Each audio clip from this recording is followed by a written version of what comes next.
If you were born before 1960, you need to hear this now, because there's a quiet shift happening all around you, and if you're not paying attention, it could cost you more than just time. It could cost you your identity, your independence, and the life you worked so hard to build. Let me explain. Most people don't notice the slow drift, how small things get taken from you without warning. One day it's a decision made without your input. The next, it's your freedom to walk when you want, eat what you like, or even speak without being interrupted. It starts so subtly, you barely notice, until one morning you wake up and realize the life you're living no longer feels like your own. But it doesn't have to be that way. There's still time to course correct, to hold on to the parts of you that matter most. And today, I want to talk about exactly how to do that. Because if you're over 60, this isn't just information. It's your roadmap to reclaiming power over your next chapter. Let's talk. If you're watching this, chances are you've already seen the signs. You felt them in small ways. Maybe people talk around you instead of to you. Maybe you've been offered help when you didn't ask for it. Or worse, been told what you should do, as if you weren't the one who's lived through wars, raised families, built careers, and survived more change than most people could ever imagine. You've earned your say. And today's video is about making sure you don't lose it. We're going to talk about the real challenges facing people born before 1960 and the simple, powerful choices that can help you stay strong, respected, and in control of your own life. The first thing you need to know is this. There's a growing tendency in society to overlook older adults, not out of malice, but out of ignorance, out of speed, out of convenience. You've seen it at the doctor's office, where the nurse speaks to your daughter instead of to you, at family gatherings, when people scroll on their phones instead of asking how you're doing. Or worse, when your ideas are dismissed with, "Things don't work like that anymore." It's subtle, but it stings. And the danger is, over time, you start to believe it. You start shrinking yourself without even realizing it, taking up less space in conversations, asking for less, settling for what's given instead of what you want. But I'll tell you something that no one else will. Your voice still matters. Your opinion still counts. And the wisdom you carry, the kind that only comes from living life fully, is exactly what this world needs more right now. So speak up, even when it's uncomfortable, especially when it's uncomfortable. Ask questions, challenge assumptions, make people listen. Because the moment you let the world silence you, you start to disappear, and you come too far to vanish now. The second thing most people don't realize until it's too late is this. Comfort, while tempting, can quietly become a trap. The world around you will say, "Take it easy, you've earned it." And while rest is important, too much of it can steal the very thing that keeps you feeling alive. Movement. I'm not just talking about walking or stretching. I'm talking about movement of the mind, of the heart, of the body. The kind that makes you feel like you're still in life, not just watching it go by. Because the moment your world becomes too soft, too padded, too scheduled, you stop growing. And worse, you start fading. Let me tell you a quick story. There was a man I once met, George, 82 years old, used to be a woodworker, quiet hands, sharp mind. When he moved into assisted living, they told him he wouldn't have to lift a finger anymore. At first, he thought it was a blessing. But within 3 months, he told me, "I feel like my hands forgot who I am." That's what happens when you stop using the parts of you that made you who you are. You lose them. So don't hand over your routines just because someone offers to take them. Keep cooking, fixing things, deciding your own schedule. Because strength isn't just built in the body. It's built in the little daily acts that say, "I'm still in charge of my life." So now you've seen how easily invisibility creeps in and how comfort, while seductive, can be your quiet undoing. But there's something else even more powerful we need to talk about. Something that can either lift you up for the years ahead or quietly drain the joy from your life if left unchecked. Let's talk about that next. And here's where it gets real. Because the next thing no one tells you, at least not honestly, is how quickly you can lose your sense of purpose when the world stops expecting anything from you. It's subtle at first. You stop setting the alarm. You stop making plans. You stop feeling like you're needed. And suddenly, every day feels like the one before it. You start asking yourself questions you never used to ask. What am I even doing today? Would anyone notice if I didn't show up? Does any of this matter? I've met so many people in their 70s, 80s, even 90s who quietly carry that ache. Not because they're weak, not because they've given up, but because for too long, they've been told to relax, slow down, and just enjoy life.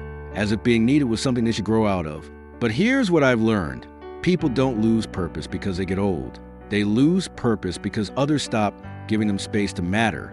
And that's the part we can fight against. Whether it's mentoring a younger person, volunteering at a local school, taking care of your garden, your pet, your community. It doesn't matter what it is. What matters is that it pulls you out of bed in the morning with a reason. Purpose doesn't have to be loud. It just has to be real. So ask yourself, what makes you feel alive? What makes you forget what time it is because you're so immersed in it?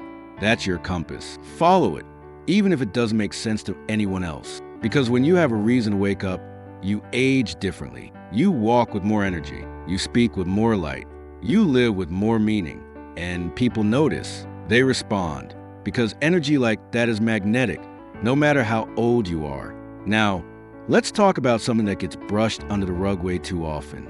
Loneliness. No one prepares you for it. No one warns you that after 60, your circle might start shrinking, not because you did anything wrong, but because life has a way of moving on around you. Friends move, people pass, kids grow up and get busy, and suddenly, the house feels quieter, the phone rings less, the days stretch longer. And here's the dangerous part. When you're lonely, you start to believe you're supposed to be. That's the lie. Because human connection isn't a luxury in old age, it's a necessity. It's not just about having someone to talk to. It's about having someone who sees you, who listens to you, who laughs with you over nothing, and shares silence that feels like comfort instead of emptiness. Don't wait for someone to knock on your door. Knock on theirs. Call that old friend, even if it's been years. Join a book club, a walking group, a local class. Even if it feels awkward at first, reach out to your neighbor. Wave at the kid across the street. Be the one who starts a conversation, even if your voice trembles a bit. Because here's what most people don't realize. Everyone's craving connection. They're just waiting for someone else to go first. You might think no one wants to hear your stories, but they do. They're just not sure how to ask. You might think you become invisible, but you haven't. You just have to step back into the light. And when you do, when you reach out, when you show up, you'll see just how much life is still waiting to meet you halfway. So, we've talked about holding on to your voice. We've talked about not letting comfort steal your strength. And now, we've looked at how purpose and connection are not things you grow out of, but things you grow into, especially in this chapter of life. But there's one more thing we need to unpack. Something that sneaks in when no one's looking. Something that chips away at your health, your energy, and your joy faster than almost anything else. And it's happening to more people over 60 than ever before. Let's talk about that. Next, there's something else that sneaks up on you. It's not something you can see in the mirror or measure with a number on a chart, but you feel it in your bones, in your breath, in the way your days start to feel heavier than they used to. I'm talking about emotional weight, not sadness, not depression, just the slow buildup of unspoken stress, unprocessed change, and the quiet grief that comes from losing pieces of your life, one little moment at a time. No one tells you how much you'll grieve things that aren't people. Your old routines, your job, your role in the family, your energy, even the version of yourself who used to feel invincible. And here's the thing about stress in older age. It doesn't look the same. It doesn't always show up as panic or tears. Sometimes it looks like forgetting why you walked into a room. Sometimes it's that edge of irritability. Sometimes it's just feeling tired for no clear reason at all. But your body knows, your heart knows. And if you don't give yourself space to process it, it shows up in your health, in your sleep, in your energy, and slowly, in the way you treat yourself. So what can you do? Start by giving yourself permission. Permission to say, that was hard. Permission to say, I didn't expect it to feel this way. Permission to rest, to cry, to talk, to let go of what you thought aging would look like. Because you're not weak for feeling this way. You're human, and there's power in admitting that. Find outlets that let you release the pressure. Journaling, prayer, walking in silence, talking to a trusted friend, or even a good therapist who actually listens. Let yourself breathe again. Because stress left untreated doesn't just stay in your mind. It wears you down, quietly, completely. But when you release it, you están taller. You sleep better. You laugh more. You come back to yourself. Now, there's one more piece of the puzzle we can't ignore. Because no matter how strong your voice, how steady your purpose, or how light your spirit, none of it lasts if your body starts falling behind. And unfortunately, a lot of people over 60 don't realize how quickly physical strength can fade. Until it does, not because of age itself, but because of this one dangerous lie. I've earned the right to rest. Let's be clear, you absolutely have earned rest, but not stillness. There's a difference. Rest is recovery. Stillness is surrender. And surrender is what accelerates aging faster than almost anything else. You see, your body wasn't designed to retire. It was designed to adapt. The moment you stop challenging it, even in small, gentle ways, it starts shutting things down. Your legs get weaker, your balance slips, your bones thin, your energy dips, and before you know it, climbing stairs feels like a mountain. Getting up off the floor feels like a fight, and the idea of a walk around the block suddenly sounds intimidating. But here's the good news. Your body is still listening, and it responds faster than you think. Even if you haven't moved in weeks, you can start with 10 minutes. Stretch your arms, march in place, do a few squats using your chair, stand on one leg for a few seconds. Practice getting up without using your hands. All of it counts, because movement isn't just about muscles, it's about keeping your freedom. And trust me, the moment you start building back strength, balance, and flexibility, you'll notice it in the smallest places, in how you walk into a room, in how you stand while brushing your teeth, in how much more energy you feel by lunchtime. You'll feel capable again. And that, more than anything, is what adds quality to the years you still have ahead. You've come this far for a reason. You're not here to disappear quietly. You're not here to settle for less. You're here to thrive with wisdom, with grace, and with a quiet fire that says, I still matter. And we're not done yet. There's still one final truth you need to hear. One last piece that ties all of this together. The reason everything we talk about so far truly matters. Let's go there now. Let's bring it all together now. Because everything we've talked about, your voice, your strength, your purpose, your relationships, your body, it all points to one deeper truth that no one says out loud. You are still becoming. Even now, even after 60, 70, 80, you're not a finished story. You are not defined by what you've done. You are defined by what you still choose to do.